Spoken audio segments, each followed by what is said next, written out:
So what's left to do? To glue with double tape the board to the bottom of the case in this position actually. To attach the IPEX connector. To attach the solar connector. Okay, so now what's left to do is to fix the battery pack. We will mount it onto the back of the lid, like so that we can close the case and the battery pack does not interfere with any of the cables or the board itself. And we will not connect directly the battery pack to the board. We will make a little wire harness with a non-off switch so that we can turn on and off the board. Okay, let's do this. So to create this wire harness from the battery to the board, I will use another pigtail. This time that pigtail is compatible with the format of the battery port, which is slightly bigger than the solar port. Be careful also that none of these pigtails are standard when you buy them from Amazon or from a Chinese supplier. The plus and minus cable is sometimes reversed. So you have to look on the board itself. You will have an indication with a little plus. So the plus side is on the side of the USB connector. And actually, if I check it with this pigtail, you see that it is actually reversed. So we have to undo the wires from this small connector, flip the two wires to come back to the correct polarity. That's one thing. The second thing is that I will use a permanent on-off switch, like so. I like those switches. These are quite compact. They work very well, and they work by a simple depression, and they are permanent on or permanent off switches. So we will put that in series with, for example, the positive wire. So from the battery, the two wires, a switch in between, and connection to the board. And that will complete the circuit. Okay, let's flip these two cables in the correct polarity order now. We will use the help of a vise to hold the connector while I will flip the little tabs. You use a knife blade to flip slightly the little tabs that allows the removal of the wires. The same for the negative side, and I put it back on the reverse order, like so. There we go. So now we have corrected the pigtail with the correct polarity in function of the board. If I check that everything is all right, it will connect that way.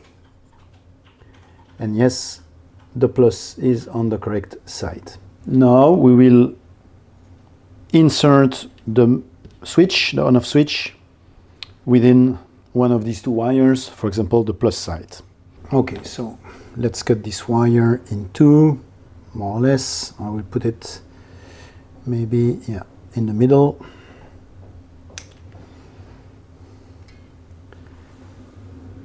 Let's remove some of the wire here. Let's strip some wire on that side. Be careful not to cut the wire itself. There we go. We will pre-tin these two wires. We will pre-tin the two contacts of the switch, and we will use heat shrink to cover that up. So let's try to use some red heat shrink. Is that big enough? Yeah, that would work. Let's use the vise, and we will pre-tin the switch. Some flux to help the solder stick to it.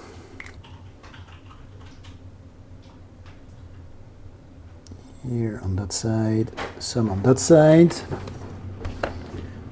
We will also pre-tin the wire. There we go. So now we solder the wire on the switch. That's one side done. Let's insert some heat shrink first. We put some heat shrink on this wire. We will also pre-tin a little bit more. There you go. Now the other side of the switch. There we go. We cover it up with the heat shrink. And some piece of heat shrink now for the other side. That should be enough. We slide it on this side and there we go. So now we have a harness cable and ready to be attached to the battery pack. So that's what we're going to do now. So what we will do, we will use the little flaps on the side of the battery pack to do this. We will maintain it so. We always pre-tin. That's always a good thing with some flux.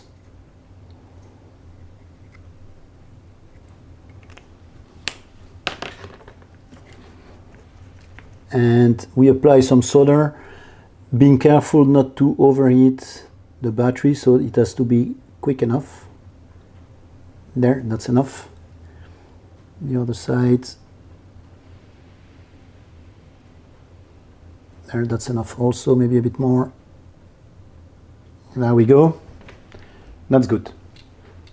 And the negative goes on the negative of the battery, obviously. There we go. And the positive side goes on the positive of the battery. There we go. So that's done. We have now an operational battery pack with a switch. We still need to shrink the heat shrink, and for this we shall use a blower.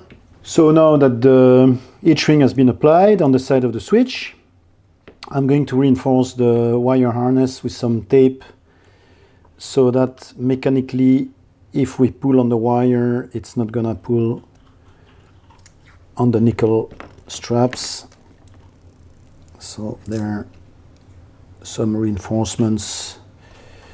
Also an electrical isolation, which is always good to avoid short circuits.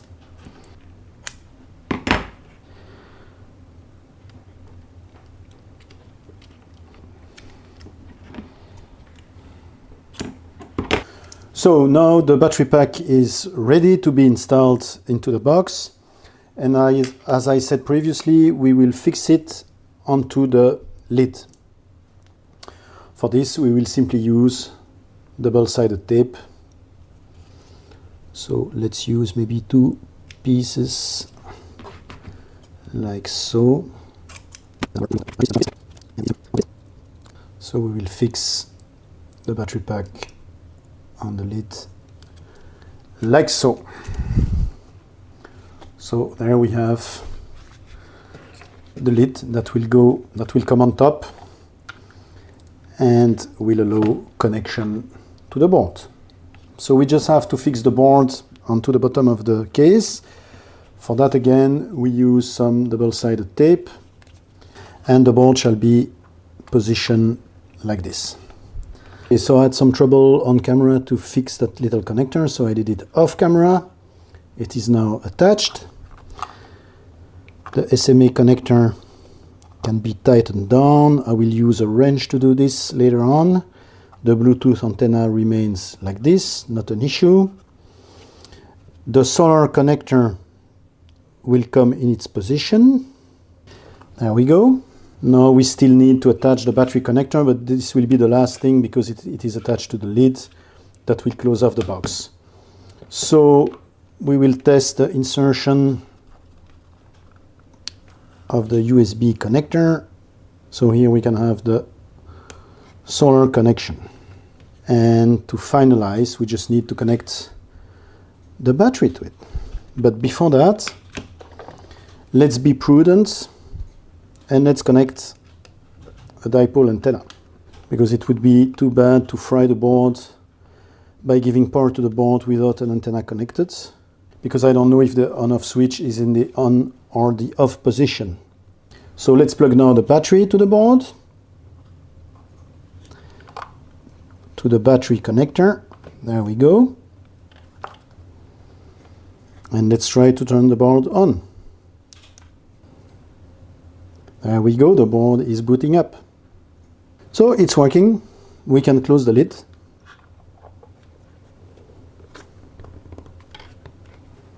And there you have it. So here we go, we've built our solar node. I show it here. There is the box containing the board.